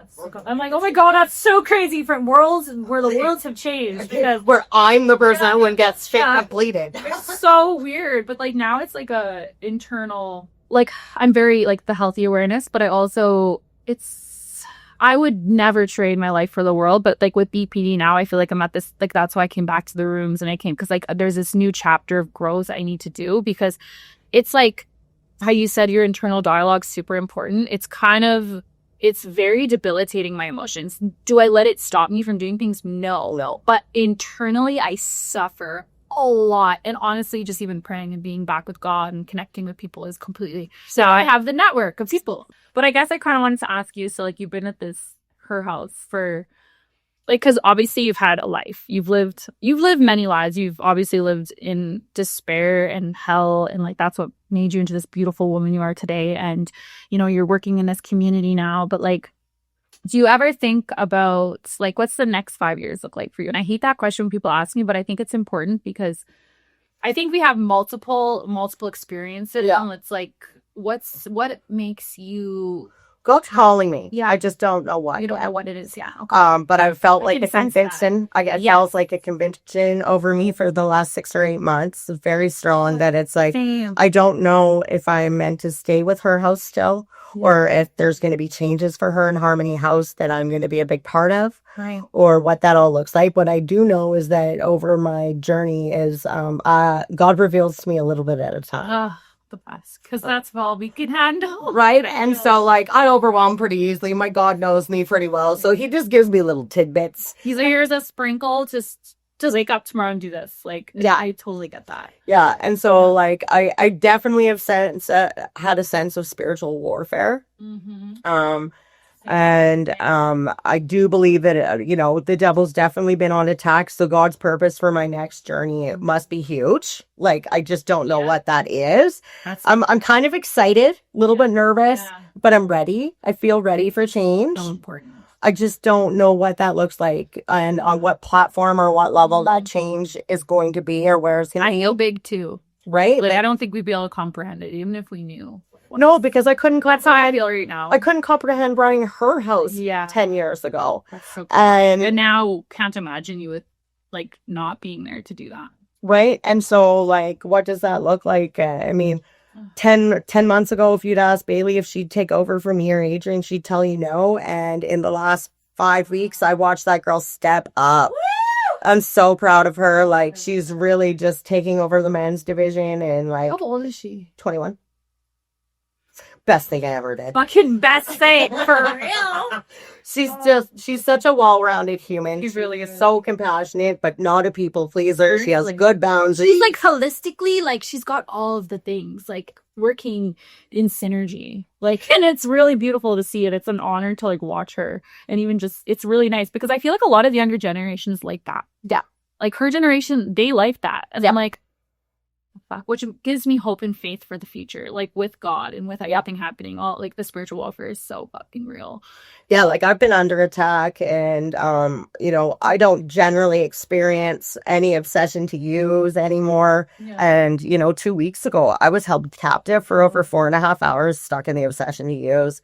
I mean, if anyone doesn't understand how, let alone 4 minutes, 4.5 hours is usually you're done. You're done for. You're done for. So praise God. Like you're like the next morning I cried. I hit my knees and I thanked the Lord for the obsession doesn't lift it.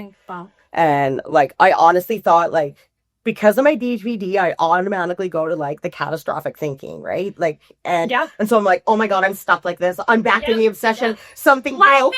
Yeah, like something broke inside of me. I'm not okay. Like something's gone wrong. I'm broken. I'm gonna use again because I can't make this stop in my head. Oh my God. What did you do?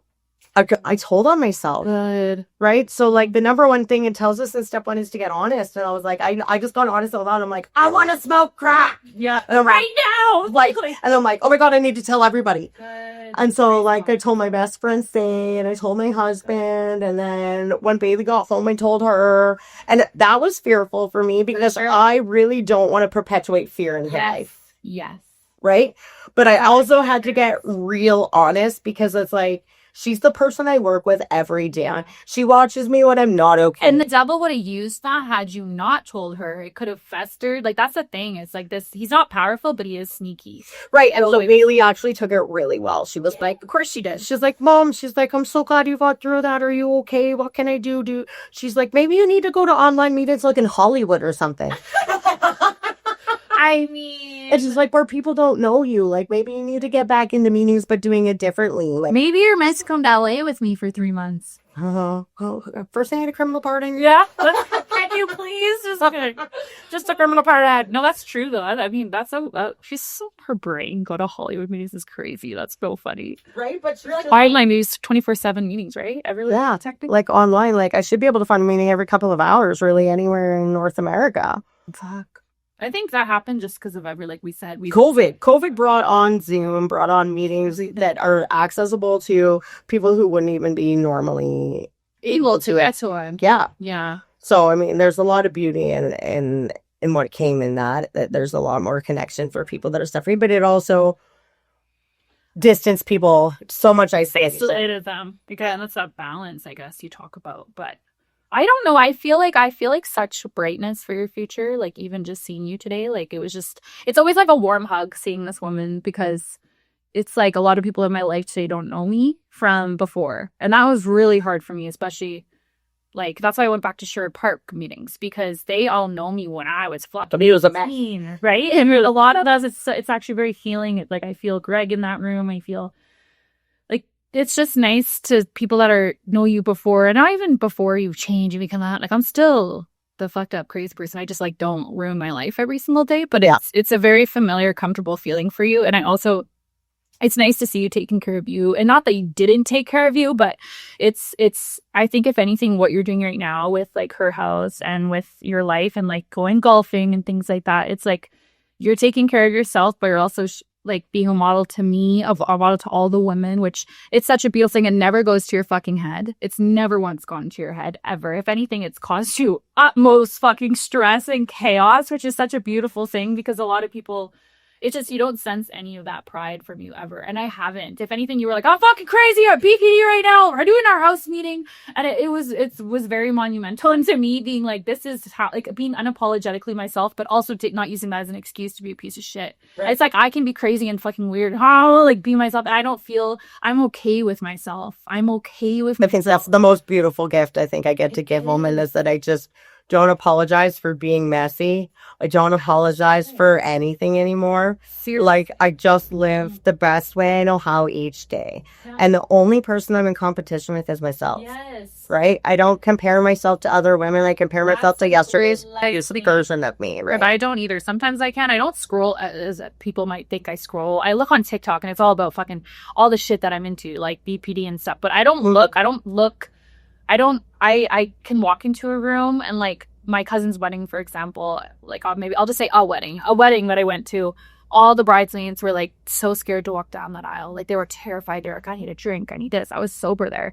But like, you need to go first. Like da da da da da. And it's so interesting because I used to be that person. And since not having almost 3 years, like almost having 2 years relapsing and then slowly like, making my way back, I never got what I got in alcohol like I did before. Mm-hmm. It makes me a shell of myself. Like I am confident sober. I love who I am sober. Like I could show up in a room and like I'm not comparing myself. But as soon as a fucking this comes in, I'm like isolating. I don't want to be around anyone. Like it's so, which is such a blessing. And I think that's like why. And maybe I don't get to know why, but it was nice to see like looking at all these women that are so like they're not alcoholic per se, but they don't get what I get. Like they don't get what we get. Where it's like I don't need to fill this God hole anymore. Like, and like people are just searching for that. And if anything, that's what I focus on. I'm like, I'm in a BPD split, but at least like, you know what? Like it's going to pass. It's going to fucking pass. It's too short. It's going to pass. That 4.5 hours fucking passed and you're here and you're sober. And I know there's purpose behind it. Yes. I think that's that hindsight being 2020 now. And that I've been part of the fellowships and recovery for so long. Yeah.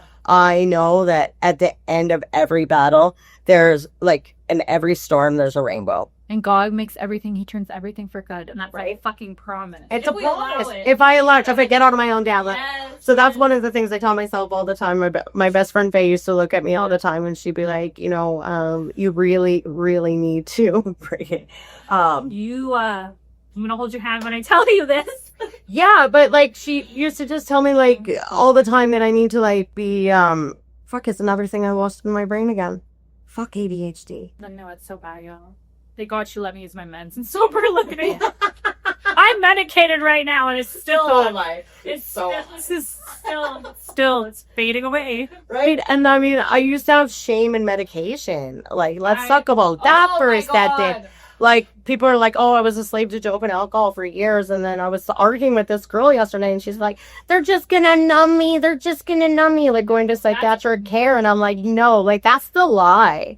right? I would not be where I am today. I would not be sober if it was not for medication. And I stand on that. I'm such an avid spokesperson for it. Even at a meeting yesterday, I'm helping one of the newcomers. I went to high school, which is crazy. And her partner just got diagnosed with BP. And even seeing her and not all these things, there's no coincidence. And it's I might not have a year sober right now. However, I was just a fucking service. So I'm telling her all this, and I'm like, I got this is Atarax. Atarax is kind of like Valium, but it's a antihistamine, and you've been on all the drugs that didn't work, and I finally found something that works, and then there's people that are like, well, it's a stepping, and I'm like, I'm gonna be medicated the rest of my life, and maybe maybe God will restore that at some point in my life. Maybe, right? That's fine. Yeah, I need it, and I don't have any shame in it. It's not. There's no shame. It's okay to take medication. If you need medication, take medication because under the care of a psychiatrist and psychologist. And I don't believe just a psychiatrist either anymore. I'm a strong believer in both. Just handshake. Yeah, I'm a strong believer in both, and they should work as a team together. And I'm really blessed that was my experience. Yeah, that I had a psychologist, somebody to help my psychotherapy sessions with. What is psychotherapy? Does not mean I'm a psychopath. It just means that I talk for therapy purposes. That Alzheimer. Yeah.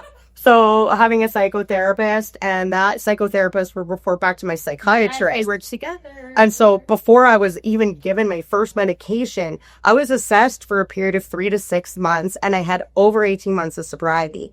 And so that's the thing, being sober is key. It is, because a lot of the stuff is okay. I took all the medications. I could tell you every one of the meds I'm on right now, it didn't work. While I was high. When I was drunk, they did not work. No. Imagine that. No. But I kept telling the doctors, I'm like, I can't take it. It doesn't work. That's not going to work. And he's like, have you tried it sober? Yeah. Are you really high right now? I'm like, no, I don't want to talk about that.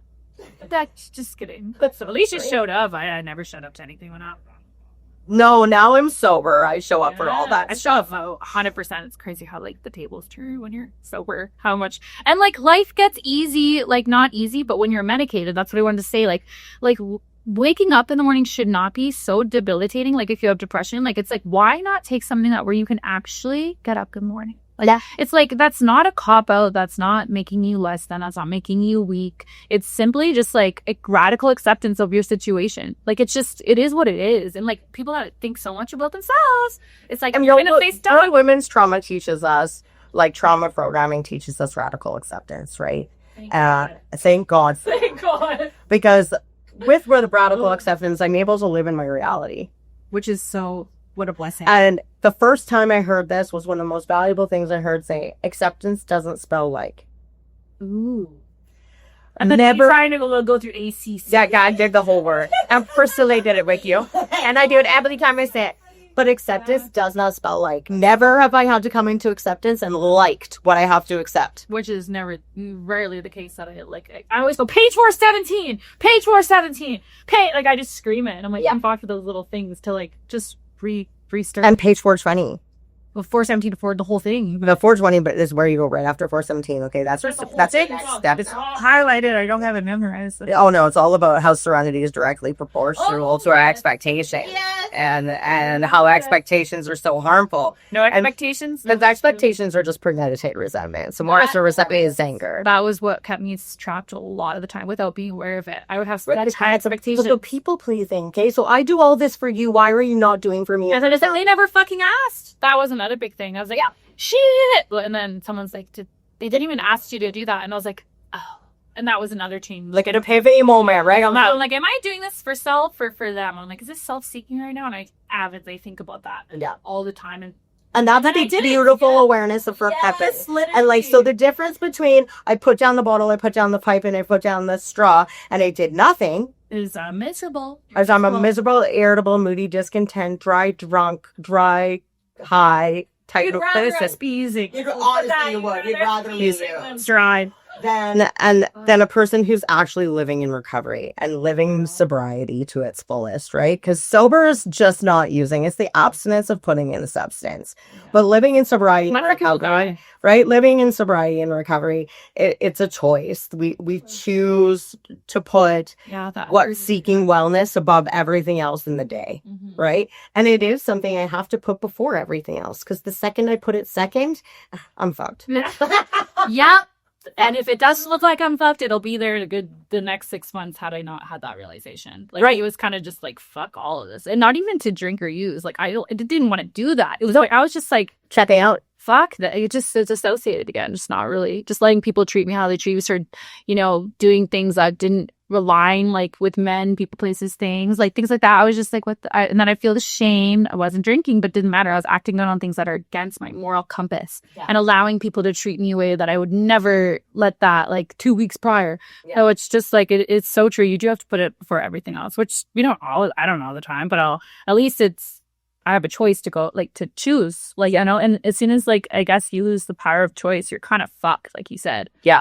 I never want to get back. Luckily, that never happened to me. Like, by the grace of God. And that's why I kind of said on my TikTok, it doesn't need to go to that. I don't need to lose everything. The pain was enough. Like, I don't want to go back and, like, are you kidding me? That's what it was. Like, pain is mandatory. Suffering is optional. That's what I was trying to remember. It is mandatory but suffering is optional. So choice. It's a choice. What am I going to do with my pain, right? Like, am I going to feel it, heal it, and deal it? Or am I going to, like, allow it to consume me and allow myself to start my self-sabotaging techniques again? That's the suffering. No, thank you. Right, that's the internal dialogue, the cipher, right? Totally that. And so, like, the pain... I need therapy, I just need to know. The pain's inevitable. The pain's inevitable. Everybody experiences pain. To love is to be in pain. So real. And it's like you're using it to help others too. Like, that's where I find it, especially with music. Like, I mean, fuck. Like, I'm kind of grateful I went through everything I went through right now in this moment. When I'm sad, am I going to think that? I don't know. But the only pain, the purpose of it is to help someone else. Like, what else is, that's the knowledge of me as a human. I don't get to really, like, like, the devil is very, very real. It's not God's fault. God, like, I wish people would understand that. Like, like, you got to stop blaming, but again, people are at where they're at. You just pray for them, let it go. But it's like, thank God that, like, God is real and I can make a choice and have that awareness to be like, because it's too much. It's too fucking much to think about. Like what you said, like what's the next 5 years? Like, I don't fucking know, but I know God, faith, just knowing God will. Because, like, I think it might have been you or someone in early recovery. They're like, if you knew, would it make a difference? And I was like, no. And, like, I used to think of these things, right? And I'm like, it would not make a fucking difference if I knew why this person died or this or this or this or this. But, like, honestly, thank God, God is real and they're in heaven and this and that. And, like, what can I control? It's the serenity prayer thing. Like, I was like, I can't control this. I can't do this, but I can change this.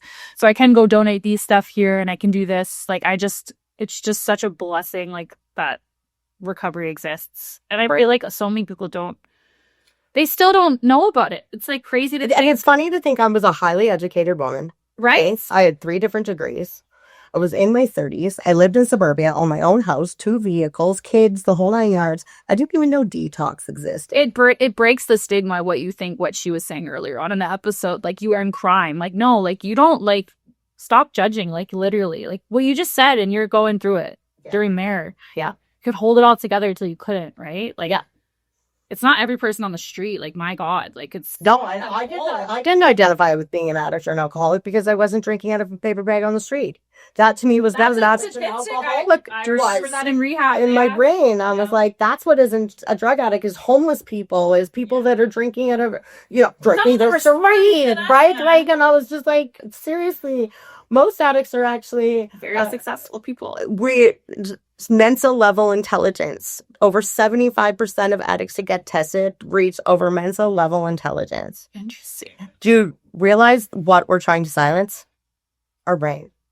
So real. Because it's going all the time. When we channel our shit into something positive, let me tell you. I remember being like grade 3 and grade 4 that I used to get like my parents called in by the teachers and made me sit in like the round circle with all my teachers and being like, she's such an effective leader. If only we could find a positive way for her to lead. Shame. They always say that, you'll never reach your greatest potential. Or, like, that's not a compliment. My dad would always say, love you, Dad, but, like, I get what you're trying to do. He's my best friend. But my dad's the same guy. He would say the same stuff, and I'm like... let your life through. 35 or 48. 38. I think I sat down with him, and I was like, Dad, anytime to talk. Yeah. I've never felt good enough for you based on your language. Yes. And you can have those open conversations. I can do that with my parents now too. Right? And he was like, well, I never meant that. He's like, I've always wanted the best for you. I'm like, I know deep down in my heart that that's genuinely what you mean. Can you? But your language is foul. Yeah. Like, do better. Like, what the fuck? I remember bringing home tests and be like, I was like, an 85. Imagine if you'd opened a book. And I feel like, you're like, Dad, the fact I just breezed through this, I'm 85. Like, the fuck? Like, and he was like, imagine if you would have opened a book, right? And you're like, and then it's just, those are the comments I lived with all of my life that led me believe that I wasn't enough. And yet, not my parents' fault. No. And where it's like those lies that you believe about yourself. Like PT therapy really opened my eyes to that. Like my false beliefs of myself that I'm stupid or I'm just a pretty face because of dance teacher at age 12. Like, you know, it's not like we're blaming them, but it's like the awareness where you have something where you're not a victim, where you're like, okay, now I'm going to challenge this lie because you don't know what you don't know. Yeah, I that was a big part of my growth and development, was challenging my core beliefs. That was work that needed to be done with a therapist. Like, there's a lot to say for the 12-step fellowship and what it's done for me. Yeah. But the 12, like, the primary literature that I read tells me that some of us need outside help. And hello. Yeah, I still have those. Yeah, same. I haven't had it in a long time. I've actually really missed my Paul. You don't even have to take his name out because I don't even know his last name. That's when he was the ball. Brandon? Yeah. I know you follow me. Where the fuck did you go, bro? You just disappeared. Paul is the best thing that ever happened to me other than my husband. Like, another interconnection that's just fucking crazy. Yeah, and he was from the U of A. He was amazing. He walked me through so many epiphanies. And he was so like a face you could talk, because you can't do it all the time in the meetings. And Matt, Paul, Brandon were just like, they gave a different perspective, because you get so locked in on this like specific thing with 12-step, which is great at the beginning, but it's also like you can't be stuck there, because then you're not going to continue to grow. It can't be your whole life, like we've just talked about. Right. It just disappeared. Like the old timers used to tell me, it's a book. I'm brute. Where's that man? Just so call me. It's a book to build a foundation of a life upon. Go read another fucking book. Literally. Like, that's what an old timers told me so many times. I remember I was like 2 years sober, and I was angry. I was angry at him. I was like, you're screwing with the message for the newcomer. And he's just like, Jenna, there's more to life than this room and this book. That's a really. Did you get sober so that you could do this? I'm happy he said that to you, because can you imagine? Can you imagine he not challenged me? None of us would be. I remember sitting down and being in awe and being like, what do you mean? He's like, I love shooting rifles. I shoot clay. And we had conversations about like the things that, you know, you bring him joy, bring him peace. What do you do for serenity? Like, where do you find yourself and your connection with God the strongest, and things like that, right? And it was like, there's a lot of knowledge that I take from the rooms that are from people that don't have the same belief system as me. And I think that's the most beautiful part about the 12-step fellowship, and then what's going on in social media right now, is that we can have hard conversations, not get along, and not be violent. And that's what I would hope, like, you know, which in the rooms we can for some people, but it's so scary that you can't even have an opinion anymore. It's like I got fear of even writing a thread post being like, you know, like, it's like, where's humanity? Let's bring humanity back. We're like all just floating on a rock, I like to say, but it's like, I can still respect you and not agree with you. And it's like baffling to me, because like, without going back to church and without going back to the rooms, like, this would have been a very different time for me. There's no greater or worse sin. Like, if I lie, that's as great as like fucking murdering someone. God doesn't see it, then he's different. Like, we're all sinners. Just like, it's like, and if I don't even like I don't like telling people I'm Christian right out the get-go. I like to show it through, and I know I show it. Like, the people that know me, every person that's ever met me, they're like, oh my God, you're actually how you are online. It's like, it's an honor that I get to meet as someone that's listening to my music, or like if someone DMs me and they're struggling. If I'm in the capacity to, I'll answer them. It's like, I am no better or worse than no one, which someone else has taught me. But it's like, it's just like, it's so interesting. As soon as you put a label on things, that this is what the devil wants to do. He wants to label us and separate us. And then it's like, it's not working. Like, it's the devil's winning in this. Like, he's not winning, but everyone, as soon as they have their own judgments. So I don't like to say it. Right now, I'm feeling convicted as well, where I'm like, I need to start. Like, if you go look, you can clearly tell I'm Christian, like my Bible. But it's like, I don't want to label myself with that, because I feel like God's purpose for me is to help through other ways to eventually bring everyone more together. also, but I can't live in fear allowing that as an excuse either. It's so interesting, like how the Holy Spirit like does that, especially like with YouTube. You're like, "Ugh." But it's really fucked up time. But I like that about the rooms because it's a place where we can just get away for a bit and realize, you know, we kind of are the lucky ones. I feel like the lucky ones. Well, I'm blessed. I got to do a set of steps and take myself through of looking at myself. That I spent 2 years just focusing on who am I, who do I want to be, what do I want to look like, what do I want people to remember me for, the basis of life. Like, yeah. And now being able to, I feel like I wanted to do the other thing of steps, and then the girl that I was talking, she's like, well, you're already aware. And I was like, but like I feel like I want to do a step, like, you know, I was like, what it's so I did like I don't steps know. on different things, Yeah, but I never repeated the alcohol and blood steps again, because I do a solid 10, 11, 12. Exactly. So like when I'm an asshole, I admit it. Yeah, same. I feel too convicted. I can't fucking. I'm like, ugh, like I can't fuck at night if I'm fucking trying to, like, you know. No, and like I'd have to like, even if I would, like even the smallest thing, if I was petty or something, I'm like, I will message somebody and be like, I'm so sorry, that was like real petty of me, you know. And I mean, I'm still human and very petty at times. Like I can act like such a child and be hurt and act out, but I own it, and I have beautiful awareness today, and I'm really grateful for that. And that the 12-step fellowship and a relationship with a God of my understanding have really given me the freedom to. There's no other feeling, really, and I know you get it. There's no other feeling. There's no material thing of this world that, and no worldly thing. You can't even explain it. Really, it's just like compared to like who you used to be, who I used to be. It's like, I don't care if it had taken 20 years to get me to where I am now. It's like, I luckily like that choice. It's a choice. Like it's that feeling, like you've said it a few times and I said it a few times in this, and then we'll wrap it up. But it's like the feeling of being okay with yourself and knowing that like you're going to be like protected. Like that faith never wavered for me. If anything, it kind of disserviced me because I was using that as an excuse for so many years. But when you work with God and when you really truly are doing things as like a vessel for Him, it's like, is the best focus. It's emergency. It's like what happens. Yes, like it really is. Like look at you, like y'all. I'll put some pictures of what I used to be. Okay, but like we're talking about a girl that like, you know, she had a little circle light and she was just like a tiny cheap microphone and hell yeah, tried through and broke singing songs about getting sober and like opening the world for other people who might never hear it, just on the fact that you get to sing about it. Like it's just a different platform. Yeah, I did facade music video while in Summer Living to preface. I did Surrender to preface. I was on, well, I was a backup for that TV show I was on. It's just not out still. And then there was so many other things. There was, you know, I did my first live performance, like really as Jessa Sky. Like not really, but I've done so many things. Like I think my album was released in March. And I was still there. So like my debut album, I was literally in Sober Living. And I just remember her being so supportive and like she made it feel, because I had a lot of issues with the pride thing and the ego thing. And it was really like, especially having a sponsor that was so like that, I'm not important. And I truly believe I like that phrase to help people radically understand. But I've harmed women saying it. Yeah, not intentionally. You mind to know, like, it's not about you. Yeah. And like, but also it can also cognitive, it can still be about you while it's not about you. And that's the most beautiful thing when you're operating out of the Holy Spirit.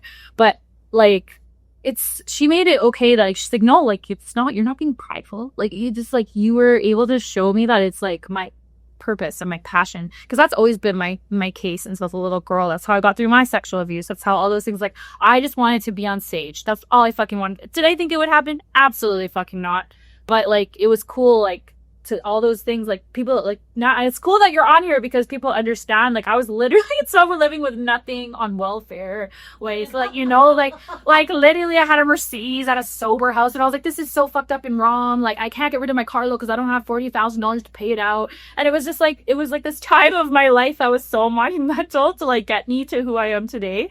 But from the outside perspective, I had thousands of followers, like, you know, people. And that's when like Facade I wrote to stop living a fucking lie. Like I just posted it yesterday again because it's a banger of a song. It is, where it's like it was me outing myself, like I'm outing myself to the world, being like, y'all, on my own. I was like a week sober before then. I had no recovery. I hated myself, tried to kill myself, came out with this song, everyone's like, but like, thank you for showing me that it's not always pride and ego in this. Like you can honor what you want to do with your life, and you know what you said, me before any fuck was it me first, After me. after me, you first. Yeah, I am the first. So it's really nice. It's just like a full circle moment, and it's like you are one of the people I cherish because like you get the small circle thing, and I know I can always call you without like I just see you're unwavering. Like your love is unwavering, and it's very rare these days. So it's like you can't have her. Okay, she's mine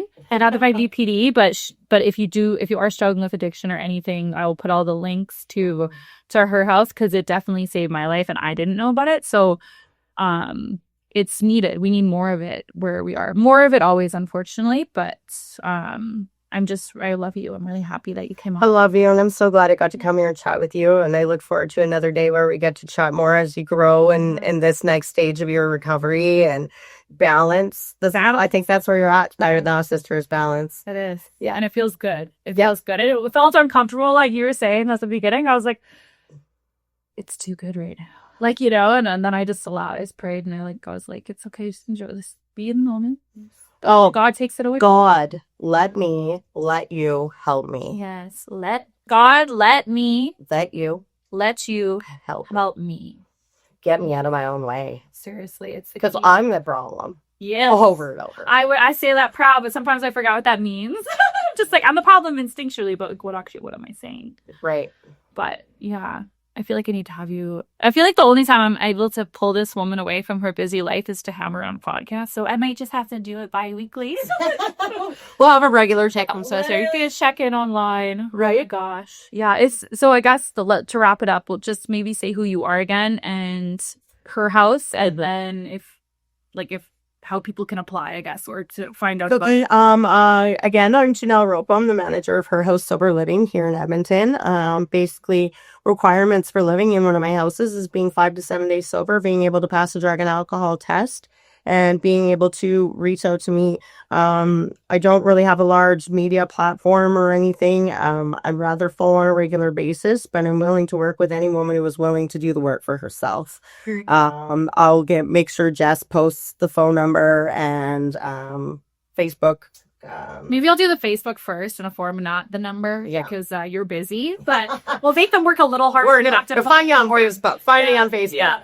And then message me, and I can send you an application. You're not going to find the application online. I have to send it to you directly, and I like it that way so that I actually send it to you, receive it back, and we actually get to connect, right? Phone and actually talk. Yeah, and I'm a connected person. The more we communicate, the better off we are, at least me and my clients at work, that the more you communicate, the better off your future will be.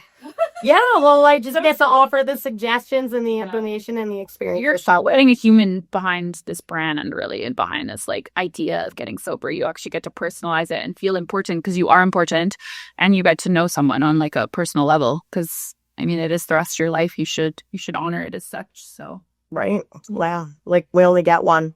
We have to stop throwing it away. Yeah, and I promise you, and if you are struggling, you decide to get sober and go on this journey, that it is a life worth living, 100%. So which I never thought, like we said in the episode, but yeah, you are loved, and fuck, man, get out of your own way, and you're gonna hear shit you don't want to hear, and you'll end up welcome. Oh, yeah, welcome to the club. It's the better way of life. So yeah, thank you for coming to this episode of Sky Talks. Let's go home.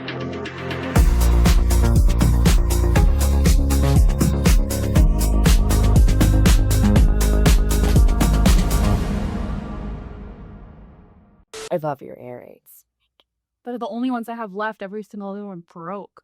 Really? I haven't been taking it when I travel. I just don't take care of my shit. And I'm like now leaving to Denver and I don't have any of my stuff. So I'm like asking my cousins if I can come look at their stuff and like borrow because it's like a fashion thing. So I'm like, gotta be a thing to wear. So I'm trying to be slower and more calm. But I don't really like it.